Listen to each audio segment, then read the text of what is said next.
Well, hello again, folks. Good morning, good afternoon, or good evening, and welcome to the podcast for Chapter 11.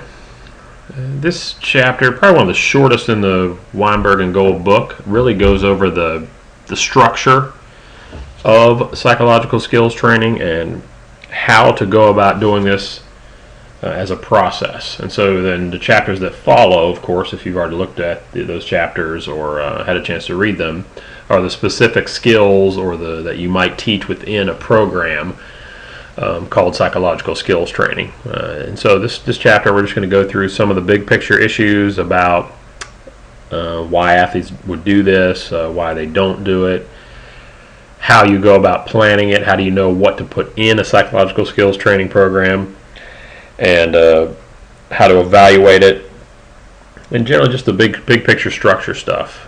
We do offer a course in our major it's a majors only course. It's SEP 420, Performance Enhancement, and it's offered every other year, I believe. That course would get into specific detail on teaching students on how to instruct athletes and coaches on a lot of these different topics, and they would get a lot of practical experience. So this in this class, just an introduction to these skills. What exactly is it? Really the thing that should stand out about this definition is that it's a systematic and consistent practice. Almost every athlete that I work with would use mental skills in some informal, unstructured way. So they might, for example, daydream or use imagery on the bus ride to an event, or the night before a competition they might go through a game plan or have some sort of positive self-talk or affirmation, but they don't necessarily implement it in a structured way, and they wouldn't really know how to go about doing that. And the coach is really about the same. So most athletes will use it informally. The difference in working with a sports psychologist is that it would be very consistent and systematic, and it would be designed to either enhance performance, increase enjoyment, or satisfaction. You're going to learn new skills either way, and the basic model that I take would be called life skills.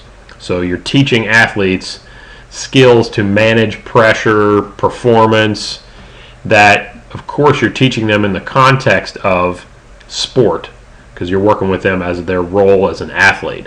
However, they won't be athletes forever, and they may have other spheres of their life, so those skills may translate over to dating and helping them be less nervous in a date, or in a job interview, or in some other stressful situation in their life, perhaps grieving the loss of a loved one. So you're designing them to help them improve their performance, to get a better experience out of sport, with the hope then that those skills would translate over later on in life. Some of the facts that you'll want to know is that it's really just a lot of psychological principles. Sports psychologists didn't make these things up. They just adapted them from general psychology and applied them to sport and performance. And usually these programs are going to include more than one skill. So you would rarely work with an athlete, for example, and have them just do goal setting. Like you would probably have a full assessment and decide we're going to work on these 1, 2, or 3 things, and you would start with one, or maybe the most important one, or have them working on 1 or 2, but that's really about it.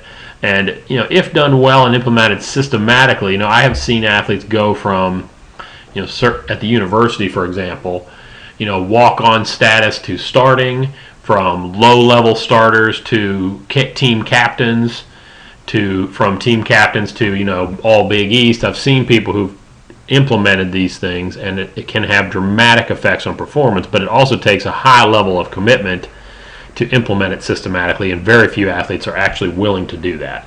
And in the literature in sports psychology, probably the systematic use of sports psychology is shown mostly by Olympic athletes because they have the time and the structure of doing that. Another concept from some folks over in Britain that relates to this, and you'll see thrown around a lot by coaches, is called mental toughness. And so Harwood and some of his colleagues in the UK have developed a definition and also a model for understanding this. This is a useful thing for you guys to understand as well. And basically it's resilience. It is the ability to cope with stress, get over failure, and then persist when things are not going well. And it's really truly the definition of a mentally tough athlete, because if it's going easy and you're beating someone, or you're not being challenged, then there's no real evidence of your mental toughness there. And when I work with athletes, I always tell them, I don't hope that they lose or get beat, but I certainly need to see them in a situation where they're challenged or they're really struggling, because I learn a lot more from seeing that, and their true ability is revealed in those times. And it's also true of your own personality, is that your true personality and your true strength will come out in the most difficult moments of your life, and that will reveal whether or not you are resilient. After a breakup, after you've lost somebody, after you failed a test, after the car accident, after something really stressful happened, how do you deal with those moments? Do you show any sort of mental toughness? And if you can't manage small moments, small pieces of stress well, then you're definitely not going to be able to manage the big moments. And so one thing I always teach my students, if you want to get better at this and you would like to be more mentally tough in your own life, you need to start practicing being resilient in very small situations. So let's say you're stuck in traffic in Morgantown. Not like that would ever happen, right? And you're stuck there for 5 minutes. Can you stay calm for that 5 minutes and not bitch about it and moan and talk about how ridiculous and how bad a driver everyone is, or why don't they do this? Can you just be resilient and be calm in that moment? Let's say you're waiting in line at the Mountain Lair or student accounts or at a bank, and there's someone really annoying in front of you, taking forever. Can you stay calm in that moment for 5 or 10 minutes and not get negative and not blow it out of proportion and send 50 text messages about how annoying that person is? What about you're at the grocery store and you pick the wrong line and you're stuck there for 7 minutes or 3 minutes or whatever? Can you stay calm in that moment? So if you can't manage those moments, then there's no chance of you ever managing a tough job interview, some other stressful situation. So you build this confidence, this sense of self-belief and faith through training. So athletes have to practice this stuff in the off season and in their training if they ever hope to be able to deal with the moments in competition. They have to simulate stress. They have to actually train themselves to do it in competition. So you can't just talk to an athlete and I'm not so good that I can just tell athletes, you just have to be mentally tough, which is what coaches do a lot, unfortunately. And then they show up in the game, it's really stressful, there's 10,000 people watching, and they can't execute the skill like they want. Well, that's not how sports psych works. It's not a trick, it's not a quick fix. You have to actually learn new skills so that you can perform differently in those situations. So here's a couple different components that Harwood and his colleagues have come up with. The 4 C's, they call it in the textbook. I already talked about the confidence piece. Challenge is a very important thing. When you counter stress, those athletes that are mentally tough are more likely to view the stressful situation as a challenge as opposed to a threat. And it gets back to chapter 4 with the whole idea of arousal and anxiety. So you're not going to have an anxiety response if you view the event as a challenge.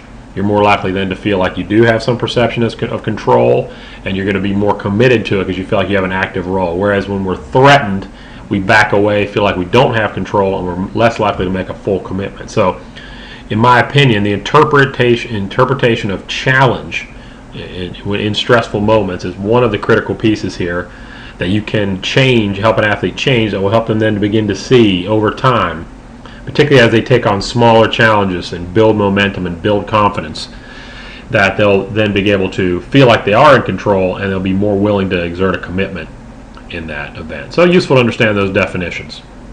And this is an exercise here that's useful if you're going to work with a coach or with an athlete and they're maybe not really convinced of the services. And sometimes it works out well, sometimes it doesn't. I've done this activity a lot with athletes and with classes.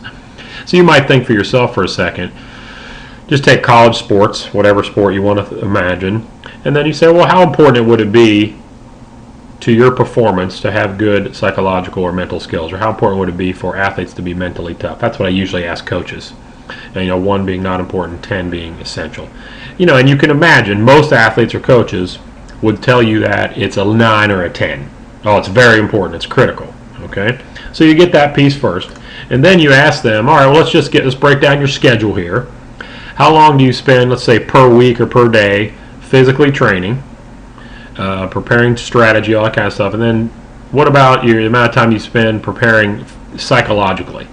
And then they kind of get a weird look on your face. So, even the teams, for example, that we work with here at WVU, and there are many, they are rarely will put in more than 30 or 60 minutes a week. So you figure they've got approximately 20 hours of training. Let's say they put in 1 hour. That would really be the most any of the team would put in. You could do a percentage on that pretty quickly, can't you? That's about 5% of time. And that's probably about right, frankly. That's enough. Now, for an individual athlete to learn some new skills, they might need a little bit longer than that. But that would mean that psychological skills are 5% of the overall equation. Many students, many athletes would like to argue more so, but in my opinion, sports psych, the psychological part is a small percentage, but very critical percentage. And I'm going to use one kind of extreme example. Let's take Usain Bolt, currently the world's fastest sprinter, and the physiology of this guy and the amount of physical training he's put in. No amount of psychological preparation that someone else could do would allow them to exceed the physical training and the physical talent of this guy. So, if, for example, psychological preparation was 50% of sprinting, which of course it's not, then you would only need to have a base of physical skills, and then you could learn some sort of psychological techniques to go, much faster. Whereas something like sprinting, or throwing a baseball, for example, there's so much physical talent, body type, fiber type, there's so much physical skill to that the psychological is really just the control of the physical. So it matters, it's the last 5, 10, 15% that hones in the physical talent and allows that athlete to get the most out of that. So the purpose of this exercise really is to help athletes or coaches see maybe they should spend a little bit more time on the psychological factors. And the reason that they should is that it doesn't change you from, let's say you were a basketball player in high school that barely started on your team. You didn't have the physical skills, you didn't have the mental skills. You're not going to turn that athlete into a college scholarship basketball player. It's very, very, very unlikely. But it might make the difference between someone who barely missed a scholarship, got a scholarship. Between a Division I recruit, maybe, and a Division II recruit, or between a Division I recruit that ends up starting or making an all-star team or all Big East, and someone who sits the bench. So it will differentiate within every level of sport based on physical skill. So if you take all NFL linebackers, I can pretty much guarantee you that they look a lot alike. They're all about 5'10", 6 foot. They're all about 220, 230 pounds. And they're all very, very fast and muscular. So what would differentiate among that pool as to who makes it on a team, who starts on a team, who's all pro, would be psychological factors and sort of commitment to willing to work. So why do people not spend much time? I'd say number one, this one is the most common one. I say they just don't really have a good understanding of how you learn it, or that if you spent time on it that you would see significant improvement with it. They just don't know what to do. So it's really a lack of knowledge, a lack of comfort in how to go about learning, how to focus, how to relax. They just don't have an idea. And that really translates into a lack of priority. So there's not a lack of time. Well, this is a fake excuse anyway. So right now, for example, if you said, I don't eat well because I have a lack of time, that's a lazy excuse. That's totally ridiculous. Because you can make time to do that. It's just clearly not a priority. So no athlete I've ever met with has a lack of time. We all have the same amount of time. It's 168 hours every week. So how we prioritize that time, that's the freedom, that's our democracy here. And so this is really a lack of priority placed on. That's really what this is translated in.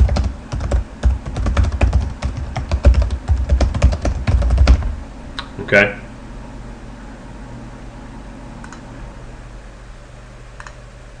Now, in terms of the research, and you can read more specifically about this in your textbook, there is good research to suggest that if you teach people psychological skills training, they will enhance their performance at some level. And they don't, and like I said, you're not going to turn someone from a total bench warmer slug, the slowest person on the team, to the superstar. You're not.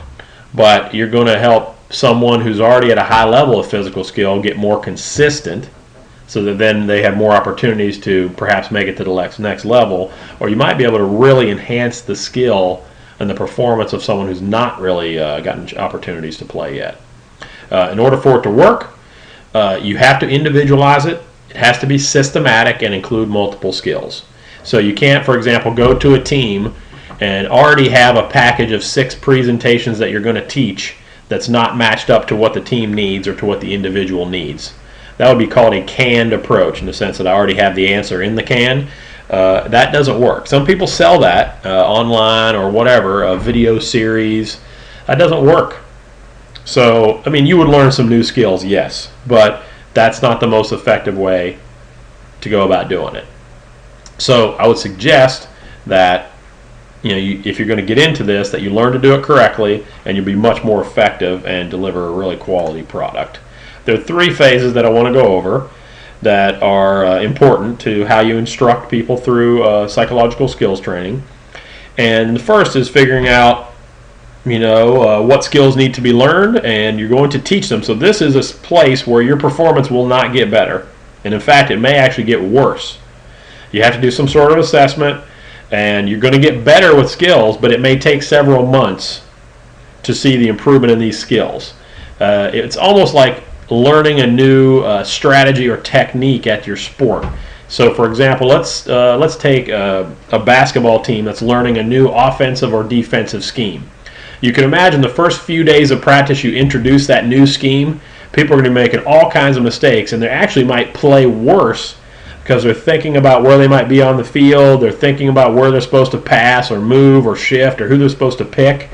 So they're actually going to see a decrease in performance initially while they integrate this new system. And it might take a couple months for them to be totally smooth and integrate that. So one of the things that you have athletes do, and this is a really interesting analogy, I believe it's from Revisa out in Cal State Fullerton, is that during this phase you help them figure out when to pay attention, when to stop, and when to not even caution. So if you're in flow, you're having a peak performance, then that's considered a green light situation. You don't stop. You don't start thinking. You don't break it down. If you're in a yellow light situation where you're aware you're kind of off and you need to refocus, then you kind of pause. You might be able to breathe. You need a strategy to deal with that situation. And then if you're totally cooked, you are way off target and you've blown your temper or whatever, then maybe you need major coping. You need some major time to back off and to totally refocus. And so it's a kind of during this phase of education, you're typically asking athletes to maybe keep a practice log. You're asking them about how it went. It's very much you try this, come back, see how it went, process it. It's a dynamic process over the first couple weeks and months. Now the acquisition phase begins to tailor it into the training program of the athlete. So it has to be, you identify the skills, and then you start to figure out when they're going to start to learn it or implement it based on individual or team needs. So when in the practice, before or after, what are they going to do? What are they going to be saying? What are they going to be imaging? And you start to then match up this new training idea, new skills, into what you already do. You're already pre-existing routines for preparation, off time, and then also game day preparation. In the practice phase is when you start to get automated now. So you progress from total practice into a simulation of competition and then into competition. You don't bring these new skills directly into competitions unless you really want to feel like they don't work. And that's really one of the biggest problems that athletes think sports psych doesn't work, is they've tried it out once. Oh, I tried to do breathing, right before I was at the foul line in the Big East Championship, and it didn't work. So this stuff doesn't work. Well, yeah, a new skill. That'd be like saying to a pitcher, okay, you're going to go start World Series Game 1. What I want you to do is change your technique on your curveball just a little bit right before the game. Now, can you imagine how much your performance, your confidence would suffer if you're messing with your technique? I mean, you don't want to be thinking about technique. You want to be going out there and playing free of that stuff. As I mentioned, logbooks are used here. And the reason you want athletes to overlearn it is that so you don't need to think. It's probably clear at this point in sports psychology, hopefully from your readings and from the podcast, that we're not trying to get athletes to think more in competition. We're getting them to think less. So you'd like them to think more before and after a practice, more maybe in their logbook when they're processing it and they're not on the court. But when they're on, when they're playing, you want athletes to not think and just do. Okay, and rely on their training and just trust that, and that's the increase the likelihood that they're going to be in flow. All right, so the ultimate goal is self-regulation. In other words, you don't want to create a situation where the athlete's dependent on me as a sports psychologist to be at some tournament or go to Rutgers with them for a, they don't need me. They should be able to manage their own mood state. So they monitor, are they green, yellow, red, and what do they need to do? And so you work on that, and you learn how to manage your thoughts, you learn how to manage your emotional states, and then you know what behaviors you need to do to increase your arousal, to change your attentional focus, all that stuff. So self-regulation being the ultimate goal. Who can implement it? Sports psychologists can, coaches can, not necessarily every skill. Athletic trainers can. There are some conflicts of interest there. So if you're going to work with a coach and the coach wants to do some of that, then you need to have a discussion on how that's going to work. In my experience, coaches are very happy to pass this stuff over because they're not as familiar with it. They value it, but they want someone else to do it. And that works well because that's just role clarity. So the sports psychologist is going to work on mental training. The coach is going to work on physical and tactical stuff. When should you implement it? Off-season is the best time, pre-season at a minimum, to allow a month or so of tinkering before you get into competitions. Unfortunately, most athletes do seek help in season when things are going wrong and they're in a slump, and that can work too, but you wouldn't want to do a whole complete PST program that typically takes a few months. I think the book cites 3 to 6 months. I'd say that's about right, depending on how aggressive you were at your training. So off season, 3 to 6 months, and then when you're doing it, you want to be doing it several days a week for a short burst of time, 10 to 15 minutes a day, so it's very frequent. It's almost kind of like your math homework. If you're not very good at math, you can't be doing this stuff once a week for 2 hours because you're just going to forget it. It needs to be 3 or 4 practices a week, 3 or 4 times after practice for a few minutes, and it should then continue throughout. And you after a few months, you may not need quite as much time. So if you've ever done any sort of weight training, I'm sure many of you have, the initial phase when you're building muscle, let's take something that a lot of guys do like a bench press. You might spend 3 to 6 months really increasing your bench press, getting to a point where you're about as strong as you can be, and then you're decreasing returns from your workouts. But at the same time, you could probably only work out once a week and maintain your current level, as opposed to before it was taking you 2 and 3 times a week with fairly heavy load to increase. So you kind of build the mental muscle through repetition and overlearning, and then you just need maintenance after that. So it might be less time and less commitment. When you're working with a team, you have to discuss your approach with the coach, with the athletes. You have to figure out some way to assess the needs and what are their strengths and weaknesses.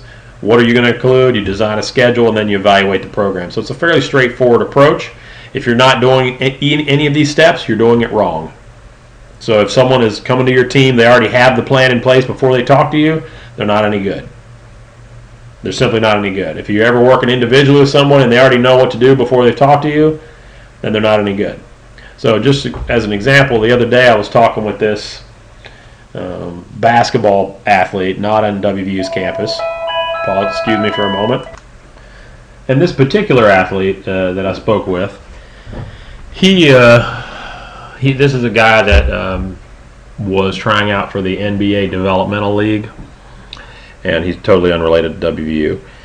So he had very little understanding of sports psychology in general, which is not that uncommon. Had just contacted me randomly, wanted some help, and his issue was he was a really good practice player, but he couldn't translate it over into a performance situation or a scouting situation. And there was a situation where he was just as good as other players, but it came down to a particular performance where he shot something like 1 for 17 while the scouts were watching. So as you can imagine, if you shoot 1 for 17 while the scouts are watching, they're probably not going to call you back for another look. And so, but his expectation was maybe I could just tell him something, and then he would just be able to go out and shoot better. And it's really not that. And so what I explained to him was that Now, I would need to set up a time to talk with him at length to learn more about him, because what I know is not going to be any good unless I know the context into which I need to put it. In other words, I have to know who am I working with here and what's going to be the most effective approach. So all those things that you learned about early on in the course, personality, motivation, arousal, anxiety, all of that stuff, I need to know the foundation of the athlete before I know how to implement this program most effectively. Now, one way to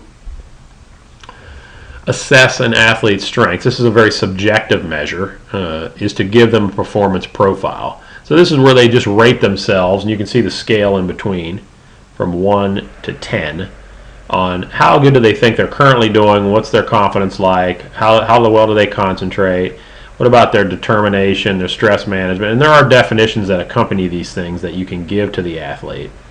Here's consistent effort. And so, for example, in this athlete, their highest scores here are their ability to communicate, and they have really good imagery and visualization skills.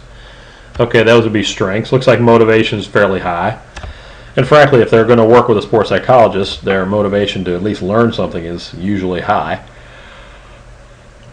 And then their lower levels would be courage, determination. Sounds like under pressure, and they're not consistently putting out effort and willing to perform. Now, these are totally subjective. There are other measures and other surveys you can use to get a more objective measure of mental skills. So I usually combine some type of subjective self-report measure and then another measure myself, and I'll also interview the athlete and get my own feeling about this. Another thing I commonly do at the early stage of an intervention is go through an athlete's best and worst performances, maybe in the last year, so you can get a feeling for what it was like for them to have a really good performance, and then how was that different from a time where they really sucked it up and had an awful performance. So between those pieces of data, subjective information, maybe a survey, an intake interview, and then maybe something like this, you might get a good feeling for what their skills are. From there, you know where to go.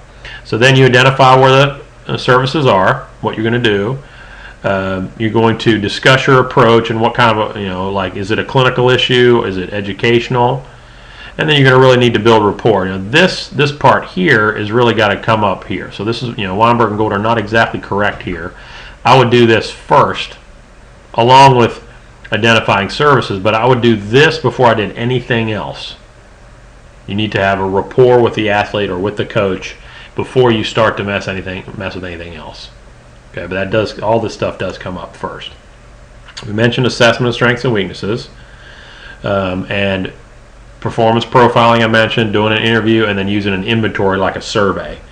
Okay, you got to know the sport well, and then you got to figure out what does everyone else think. So I might do an interview with the coaches to talk about what do they think their needs are on the team.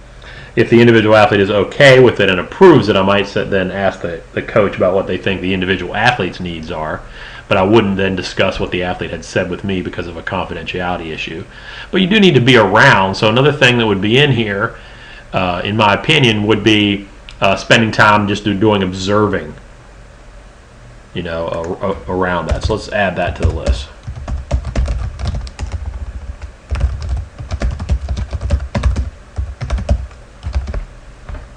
Okay, we'll adjust our list. Okay, excellent. A couple other things. The skills, you're going to try to figure out what are you trying to teach these folks, and then through what methods are you going to teach them. And we're going to go through each of those skills in subsequent podcasts and in the chapters as well. Scheduling it should just be systematic, and so you should identify moments, and this is where the sport-specific part of it comes in. It could be quite different for a wrestler, a tennis player, a gymnast, a basketball player in terms of how and when during a practice session they would integrate some of these particular skills.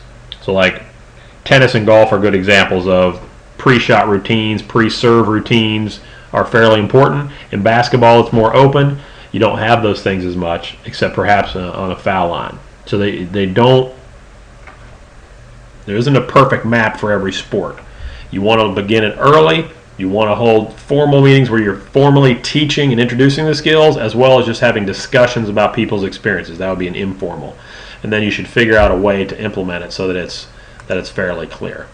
Now, there are some problems that do emerge, And number one in the college athlete situation is really just a lack of conviction, that they would really like to get better, they love to talk about it, but very few, in my opinion, are highly committed to working on mental skills training once they realize it. Like, they may want to, they want to talk to you, they want to adjust their attitude a little bit, but very few of them want to take the time because they have competing priorities. They want to do well in school, they may have some other job that they're doing, and they're like, well, how much time do I need to spend? 2 to 3 hours a week, and they go, I don't know about that.